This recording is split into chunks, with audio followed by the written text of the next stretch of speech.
Hello and good morning students, welcome to exam insight. My name is Navya. तो आज है 6 नवंबर और आज के सारे इंपॉर्टेंट करंट अफेयर्स हम यहाँ पे इस वीडियो में देखने वाले हैं।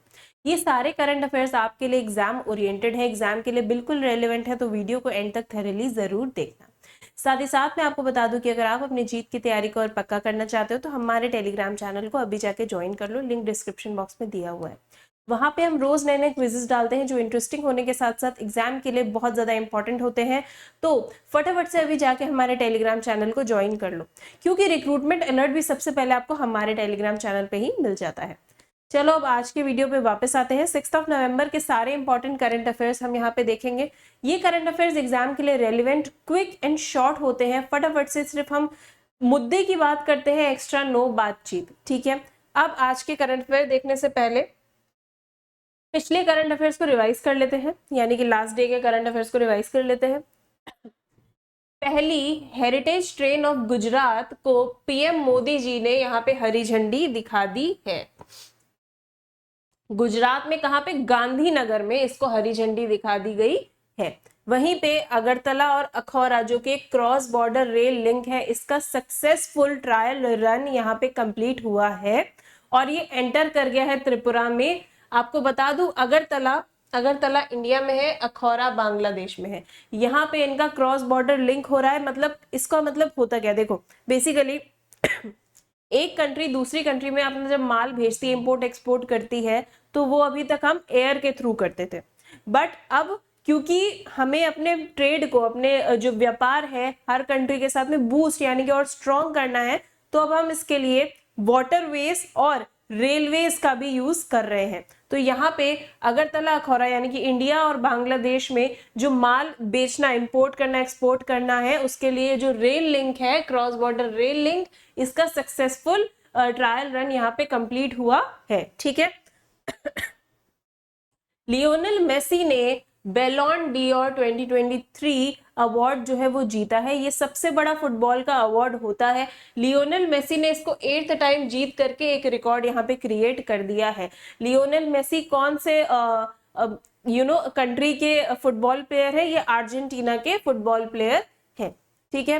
प्रियंका गोस्वामी उत्तर प्रदेश की जो है, इन्होंने नेशनल गेम्स जो कि गोवा में हो रहे हैं, 37th नेशनल गेम्स, इसमें इन्होंने एक नया रिकॉर्ड सेट किया है विमेन्स 20 किलोमीटर रेस वॉक में, ठीक है।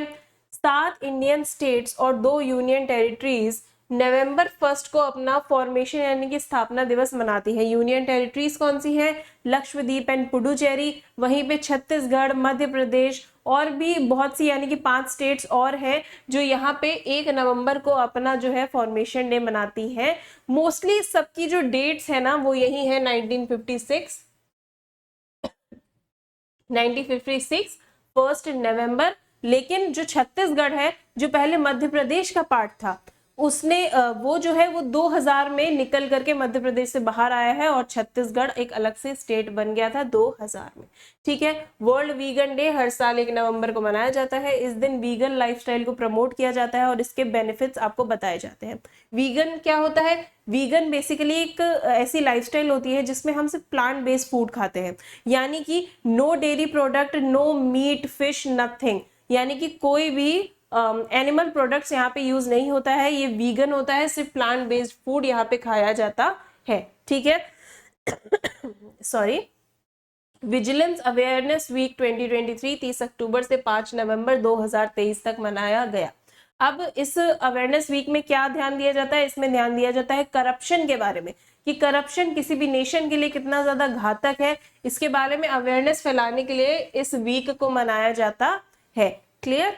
चलो, रोहित शर्मा ने India versus England world cup 2023 match में, जो कि 29th मैच है, उसमें 18,000 इंटरनेशनल रन्स कंप्लीट करके एक रिकॉर्ड बना लिया है, ठीक है।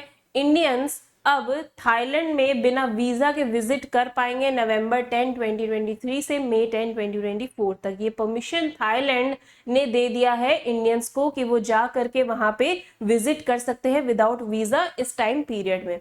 ये क्यों किया है थाईलैंड ने? बेसिकली जब भी कोई कदम ऐसा जो है कोई कंट्री उठाती है, वो इसलिए उठाती है कि वो अपनी कंट्री में टूरिज्म को प्रमोट कर सके, उसके लिए इस कदम को उठाया जाता है, ठीक है। अब IFFI के इंटरनेशनल जूरी पैनल की अध्यक्षता कौन करेंगे? जाने माने फिल्म मेकर शेखर कपूर। ठीक है, चलो आगे देख लेते हैं। ड्रोन कंपनी ने रिसेंटली DGCA यानी कि director general of civil aviation से सर्टिफिकेशन हासिल किया है, यानी कि जो रतन इंडिया एंटरप्राइजेस के द्वारा ओन्ड कंपनी है drone company, that is throttle aerospace system, इसने लाइसेंस रिसीव कर लिया है DGCA के द्वारा। ये लाइसेंस इन्होंने रिसीव क्यों किया है? ड्रोन मैन्युफैक्चर करने के लिए, यानी कि अब ये इंडिया में ड्रोन्स बनाएंगे। ये पहली ऐसी कंपनी है जो ड्रोन्स बनाएगी इंडिया में। आपको बता दूं DGCA क्या होता है? बेसिकली जब भी कोई विमान को डिजाइन करना होता है, उड़ाना होता है, इससे रिलेटेड कोई भी चीज होती है तो उसका लाइसेंस जो है वो DGCA प्रोवाइड कराता है। ठीक है, इतना क्लियर है आपको? चलो, अब ये product linked scheme government of India के लिए बिल्कुल एलिजिबल है। ठीक है, अब इससे रिलेटेड क्या की फैक्ट्स हैं जो इंपॉर्टेंट है? Directorate general of civil aviation के हेडक्वार्टर्स है न्यू दिल्ली इंडिया में। इसके मिनिस्टर कौन है? ज्योतिरादित्य सिंधिया। PLI स्कीम जो है ये लॉन्च हुई थी मार्च 2020 में, और किसके द्वारा लॉन्च की गई थी? गवर्नमेंट ऑफ इंडिया के द्वारा। क्लियर है? इससे रिलेटेड सवाल क्या बन सकता है? कौन सी ड्रोन कंपनी ने रिसेंटली DGCA के द्वारा सर्टिफिकेशन रिसीव किया है? तो राइट आंसर क्या होगा? Garuda aerospace, Paras defence and space technologies, throttle aerospace system या एरो 360। फटाफट से इसका आंसर मेरे को कमेंट सेक्शन में आप बता दो, क्या होगा इसका right answer?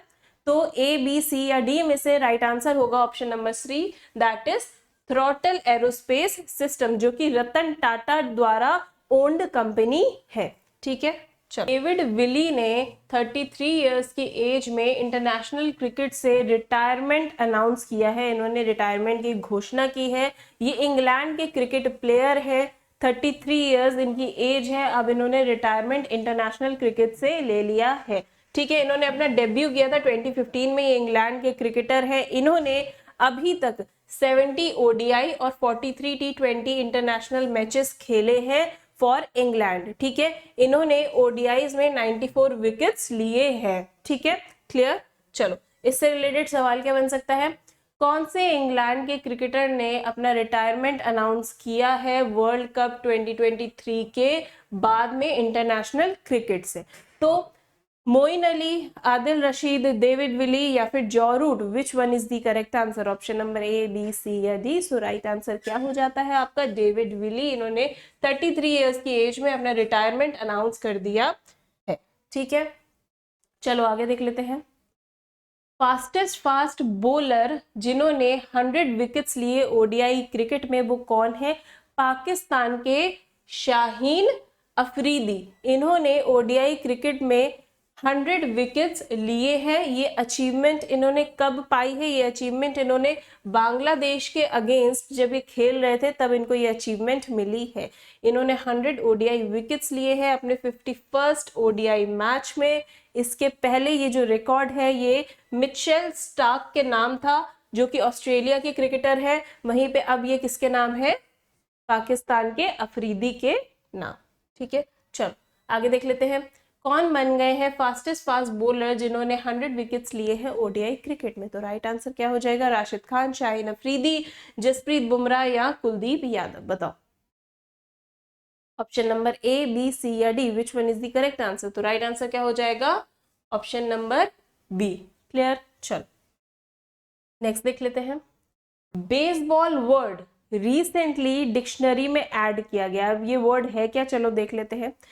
Recently word baseball जो है, जो कि क्रिकेट से रिलेटेड है, इसको कॉलिंस डिक्शनरी में इंक्लूड किया गया है। इस वर्ड को क्यों यूज किया जाता है? इसका मतलब क्या है? बेसिकली इसको यूज किया जाता है जब आप क्रिकेट गेम को खेलने के लिए अपना एग्रेसिव यानी कि उग्र अप्रोच दिखाते हो, तो उसके लिए ये word that is baseball use होता है। ये टर्म पहली बार किसके द्वारा यूज किया गया?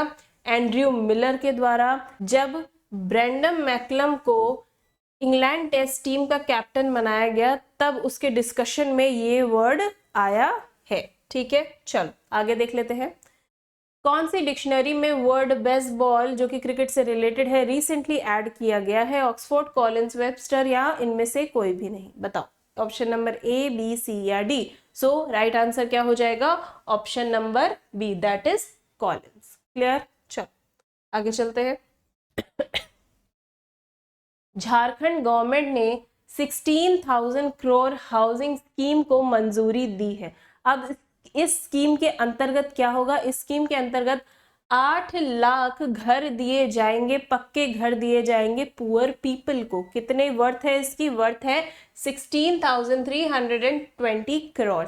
ये जो स्कीम है इसको इम्प्लीमेंट किया जाएगा 3 फेजेस में। करंट फाइनेंशियल ईयर में 2 लाख पक्का हाउस दिए जाएंगे, वहीं पे अगले साल यानी कि 24 से 25 तक दिए जाएंगे 3.5 लाख हाउसेस, वहीं पे 25 फाइनेंशियल ईयर 25 से 26 में दिए जाएंगे 2.5 लाख हाउसेस। क्लियर? चलो अब इससे रिलेटेड सवाल क्या बन सकता है? कौन सी स्टेट या यूनियन टेरिटरी ने लॉन्च किया है अबुआ आवास योजना? अबुआ आवास योजना क्या है? वही जो मैंने अभी आपको बताया कि जो पक्का हाउसेस पुअर पीपल को दिए जाएंगे वही है अबुआ आवास योजना। तो किसने इसको अप्रूव किया है? झारखंड ने। ठीक है, चलो आगे देख लेते हैं। ऐश्वर्य प्रताप सिंह तोमर ने 50 मीटर राइफल 3 पोजीशन इवेंट में गोल्ड मेडल जीता है। कहां पे? एशियन शूटिंग चैंपियनशिप 2023 में। क्लियर? ये जो तोमर है इन्होंने 463.5 के स्कोर के साथ में फाइनल में अपना गोल्ड मेडल जो है वो सिक्योर कर लिया है, जो कि इनको इस बार के जो शूटिंग इवेंट है इसमें मोस्ट सक्सेसफुल शूटर बना देते हैं। ठीक है, चलो किसने गोल्ड मेडल जीता है in men's 50 metre rifle 3 position event Asian shooting championships 2023 में? विजय कुमार, वैभव सिंह, ऐश्वर्य प्रताप सिंह तोमर या सौरभ चौधरी? बताओ। Option number A, B, C या D? Which one is the correct answer? So right answer हो जाएगा option number C, that is Aishwary Pratap Singh Tomar. Clear? Saudi Arabia 2034 men's FIFA world cup को host करेगा और globally sports stage में Saudi Arabia का इससे बहुत ज्यादा नाम हो जाएगा, ऐतिहासिक हो जाएगा ये। ठीक है, चलो कौन सी country FIFA men's world cup 2034 host करेगी? तो अभी हमने देखा Saudi Arabia is the answer. ठीक है, चलो नेक्स्ट देख लेते हैं। वर्ल्ड कप में South African wicket keeper batsman Quinton de Kock ने बन गए हैं ये 3rd क्रिकेटर इस पूरी दुनिया के जिन्होंने 4 सेंचुरी स्कोर करी है। 3rd क्रिकेटर है ये। तो फिर फर्स्ट और सेकंड कौन है? कुमार सांगाकारा 2015 में इन्होंने 4 सेंचुरी स्कोर करी थी, वहीं पे रोहित शर्मा ने 2019 में 5 सेंचुरी स्कोर करी थी। ये फर्स्ट है, ये सेकंड है और फिर ये आ जाते हैं 3rd नंबर पे। ठीक है, इन्होंने 4 सेंचुरीज 7 मैचेस में स्कोर करी है वर्ल्ड कप 2023 में। क्लियर? चलो आगे देख लेते हैं। कौन बन गए हैं 3rd क्रिकेटर जिन्होंने 4 सेंचुरी स्कोर करी है ओडीआई वर्ल्ड कप में? बताओ। David Warner, Rohit Sharma, Quinton de Kock या फिर रचिन रविंद्रा? तो राइट आंसर क्या हो जाएगा? Option number C, that is Quinton de Kock. ठीक है, चलो नेक्स्ट देख लेते हैं। दीपेश नंदा को टाटा पावर रिन्यूएबल एनर्जी का नया सीईओ और एमडी अपॉइंट किया गया। ठीक है, ये रिन्यूएबल्स के प्रेसिडेंट साथ ही साथ में Tata power renewable energy limited के सीईओ और एमडी के रूप में अपॉइंट किए गए हैं। इन्होंने अपना कार्यभार 1 नवंबर 2023 से संभाला है। क्लियर? चलो आगे देख लेते हैं। अब किनको Tata power renewable energy limited का नया सीईओ और एमडी के रूप में अपॉइंट किया गया है? आलोक जोशी, दीपेश नंदा, दीपक कपूर या Ajay Sinha? Option number A, B, C या D? Which one is the correct answer? तो अभी हमने पीछे देखा था, क्या है इसका राइट आंसर? राइट आंसर इसका हो जाएगा दीपेश नंदा। तो क्या हो जाएगा? ऑप्शन नंबर बी इसका करेक्ट आंसर हो जाएगा। ठीक है, चलो अब नेक्स्ट देख लेते हैं। Union finance minister Nirmala Sitharaman ने स्टेट बैंक ऑफ इंडिया की एक ब्रांच श्रीलंका में त्रिकोमली ब्रांच जो है वो इनॉग्रेट की है। कब की है? 2 नवंबर 2023 को। ठीक है, ये जो सेरेमनी है इसको बहुत बड़े बड़े नामों ने अटेंड किया है। दैट इज गोपाल बागले जो कि Indian high commissioner to Sri Lanka है, वहीं पे एसबीआई के चेयरमैन दिनेश खरा और governor of Eastern Province Senthil Thondaman ने इसको अटेंड किया है। ठीक है, अब इससे रिलेटेड सवाल क्या बन सकता है, किसने इनॉग्रेट किया है श्रीलंका त्रिकोमली में एसबीआई की ब्रांच? तो अमित शाह, निर्मला सीतारमन, शक्तिकांत दास या दिनेश खरा? बताओ which one is the correct answer, A, B, C या डी? तो राइट आंसर क्या हो जाता है, हमारी finance minister that is Nirmala Sitharaman. अब अगर एसबीआई की बात कर रहे हैं तो इसके बारे में एक बेसिक डिटेल जान लेते हैं। 1921 में जब ब्रिटिश रूल कर रहे थे तब ब्रिटिशर्स ने 3 प्रेसिडेंसीज बनाई थी जिनको मर्ज करके बनाया गया था। Imperial bank of India, imperial bank of India बनाया गया था। उसके बाद में इंपीरियल बैंक ऑफ इंडिया को 1955 में नेशनलाइज किया गया।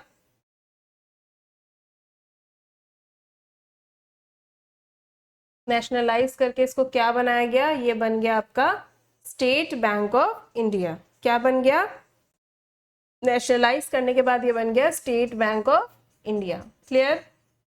नहीं दिख रहा हो तो मैं साइड हो जाती हूँ, आप इसको देख लो, स्टेट बैंक ऑफ इंडिया ये बन गया। ठीक है, क्लियर है इतना आपको? अब नेशनलाइज करने का मतलब क्या होता है, जब गवर्नमेंट एक बैंक को पूरी तरीके से टेक ओवर कर लेती है, यानी कि उसकी ओनरशिप और मैनेजमेंट टेक ओवर कर लेती है, तो उसको कहते हैं नेशनलाइज करना। ठीक है, ये थे आज के सारे इंपॉर्टेंट करंट अफेयर्स। अब चलो आपका होमवर्क आपको बता देती हूँ, जिसको आपको कमेंट सेक्शन में बताना होगा मुझे। किसको 2023 ईयर के लिए बेलॉन डियोर अवार्ड से सम्मानित किया गया? Emiliano Martinez, Lionel Messi, Erling Haaland या फिर विनीशियस जूनियर? ये आपका होमवर्क है, कमेंट सेक्शन में फटाफट से इसका आंसर दे दो। वर्ल्ड वीगन डे को हर साल कब मनाया जाता है? 29 अक्टूबर, 30 अक्टूबर, 31 अक्टूबर या 1 नवंबर? ये भी आपका होमवर्क है, फटाफट से इसका आंसर मेरे को कमेंट सेक्शन में बता दो, मैं आपको ऑलरेडी पढ़ा चुकी हूँ। नाउ वीडियो इन्फॉर्मेटिव लगा हो, लाइक शेयर कमेंट सब्सक्राइब सब कर देना। Now this is me Navya signing off, मिलती हूँ आपसे अपने नेक्स्ट वीडियो में। Till then bye bye, take care.